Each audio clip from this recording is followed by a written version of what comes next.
Hey, what's going on, guys? It's your boy Nirmanon. I'll be bringing you guys a video over Call of Duty Black Ops 2 today. This is going to be some search and destroy footage, or more commonly known as S&D, and when it comes down to it, I'm going to give my information or my logical thinking behind the actual game type, give you guys a little bit of cool story, and then when it comes down to it, the commentary will probably come to a close, but to give you guys the main gist of it, this commentary is going to be dedicated to pretty much only search and destroy, and I think it'll be kind of an interesting one. I think I do have a little bit of cool moments that I've actually encountered while playing Search and Destroy, and I've also played with some pretty cool guys in the past that I think a lot of you guys will know in one way or another. So, without further ado, let's jump right into it, and I think you guys will enjoy this commentary. So, the gameplay is actually going to be my friend Corey's. Corey, I post many of his videos on my thing, because he gets them consistently. It kind of gives me a break to kind of show you guys some other footage that maybe I can't personally get, or maybe, I'm just not of that particular skill level or that time of day to achieve it. And a lot of the high kill streak stuff, that comes from him because I don't use high kill streaks. My philosophy is I'd rather help the team than run around trying to get dogs or something that I'm just not interested in. I have no problem with people that want to do that. If you want to go for VSATs, all that kind of stuff, that's perfectly fine. I'm going to stick with my counter UAV and piss the other team off as much as I possibly can. And along the way, I think it works out pretty well. But how does that relate to Search and Destroy in any kind of configuration? Well, the gameplay is obviously Corey's, and I think he navigated the map at a very good rate. He's really good at navigating the map, and I gotta give him props to this. I wish I was a lot better at it, because sometimes I'm good at navigating the map, but at other times, I just kind of run where the fuck I want. I'm like, yeah, I ain't too worried, my connection's good enough, I pay for my internet, so I should probably get the jump on these guys. Unfortunately, that's not how it pans out, because Black Ops 2 is a game that doesn't exactly pick the host that is the best for the lobby. I would say it probably picks the person that has the most ridiculous ping I've ever seen in my life, and everyone 3 bars and 2 bars and unders, and that's a lot of fun. I think we've all agreed that 3 bars is probably the most fun we've ever had in this title, right? Totally not being sarcastic right now, guys. I'm being completely honest. No, fuck that. I don't know what the hell they were thinking. They need to give the host to people that actually pay for their internet, because I think that makes a lot more sense. Or maybe give the internet to people where we're in a closer parameter, because as of right now, I swear I have 3 barred and 2 barred more than I've ever 3 barred in my life, and I guess that's saying something. But how does this relate? Well, connection's huge in Search and Destroy for one. I mean, I'm sure a lot of you guys know Call of Duty is basically all about connection. Granted, there is skill gap, there's all kind of stuff to take into account. I'm not just saying that's the only reason, but it's a pretty significant part.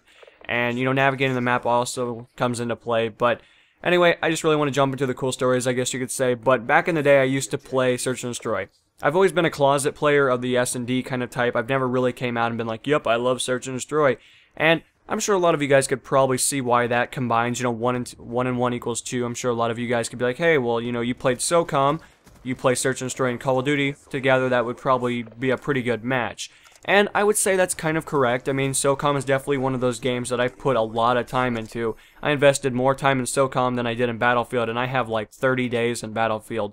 Granted, I did play SOCOM Confrontation for a few years, while Battlefield's only been out like, almost, well, it's approaching 2 years, but a year and 3/4. But, when it comes down to it, when it, you really break it down, you really decide, I like Search and Destroy, I like the one life feel, but it also really gets me on top of my game. It really makes me question every single sound effect I hear, because I do have Astro A40s. I can hear pretty much everything. I can hear footsteps in Call of Duty that normally aren't there, because if you don't have a really high quality headset or you're not playing on full blast, you're not going to hear these fucking footsteps. Black Ops 2 basically said fuck you to all the players that use sound.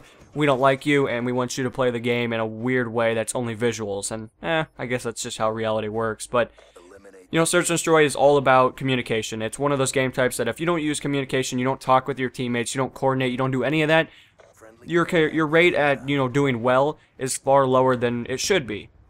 And this is kind of ironic for me saying this, because back in the day, I used to play a GFX Lab, Deluxe 4, Deluxe 20, That Cool Black Guy. I mean, the list goes on. I've played with phenomenal names that people are always surprised about, I guess, in one way or another, but I'm not too, because I used to be a tryhard back then, and what's better than having a guy with a 6 kill death ratio on your friends list? So, it's not too cocky, I guess you could say, but it's a part of reality. I mean, it's realistic. That's why they added me, is because I was so consistent.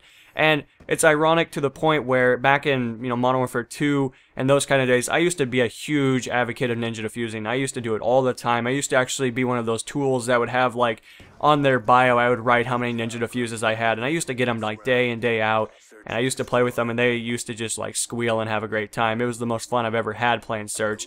And I think that's really where the whole act of me playing Search kind of came from, because GFX Lab, that's all he played, and a lot of his friends, that's all they played as well, because that's what he enjoyed. So I kind of had to jump into the crew and be like, okay, yeah, I guess I'm playing this crap.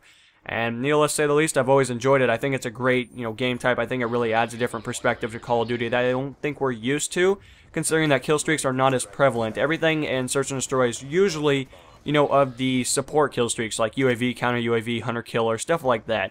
Not none of this dog shit and all that fun stuff that is always fun to, try to counter. But anyway, guys, that's my thoughts. I'd like to know what you guys think about Search and Destroy. I know it's in a lot of titles. I know different games. I know if you play like SOCOM and stuff like that, you're probably a little bit more used to the adrenaline rush and all that kind of stuff, the heat of the moment, and you're probably a lot more used to the communication factors that really sink into the Call of Duty franchise for Search and Destroy at least. But anyway, guys, if you guys would like to, leave some comments, that would be awesome. I'd like to see what you guys have to say about S&D. I presume some of you guys play it, but as of the moment, guys, I'll sign off. I'll see you guys in the next installment. This is NMO, signing off. Peace.